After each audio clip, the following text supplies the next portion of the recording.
Matapos ang malakas na lindol sa Davao Oriental kaninang umaga, naramdaman din ang malakas na pagyanig at nag-iwan ng pinsala sa iba't ibang lugar sa Butuan City.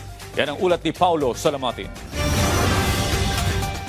Intensity 4 na pagyanig ang naramdaman ng mga residente rito sa Butuan City dahil sa 7.4 magnitude na lindol na yumanig sa bayan ng Manay, Davao Oriental kaninang umaga. Ilang mga gusali ang napinsala sa mga karatig bayan ng Buena Vista, kabilang ang isang mall na bumagsak ang bahagi ng gusali sa kasagsagan ng lindol na nagresulta sa pagkasira ng mga ilang sasakyan na nabagsakan ng mga bato. Binalot din ng takot ang ilang mga mall sa Butuan City kung saan makikita sa mga video ang agarang paglikas sa mga tao sa loob ng gusali habang patuloy ang pagyanig. Pansamantala namang isinara ang ilang mga tulay sa lungsod matapos makita mga pinsala tulad ng Magsaysay Bridge na may mga bitak sa gitnang bahagi nito at ang Makapagal Cable Bridge na nagsihulugan ng mga bombilya sa poste ng ilaw dahil sa matinding pag-alog. Sa ilang ospital, pansamantalang inilabas ang mga pasyente mula sa kanilang mga kwarto bilang pag-iingat. Agad din naman silang naibalik sa loob matapos ang ilang mga inspeksyon at mapatunayang ligtas ang gusali. Kitang-kita rin sa mga video post ng mga guro at mga magulang ang takot at pag-aalala ng mga estudyante sa ilang paaralan na agad namang nagsagawa ng earthquake drill at sumunod sa mga itinakdang protocol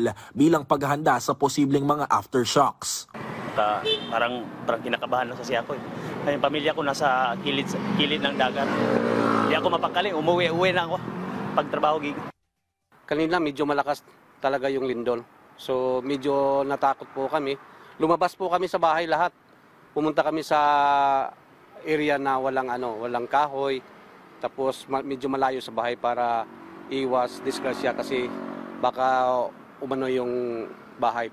Pati rin yung globe tower na ang kinatatakutan namin, yung globe tower kasi nasa malapit ng bahay po namin kasi baka maputol yung kable sa lakas ng lindol, so baka matumba.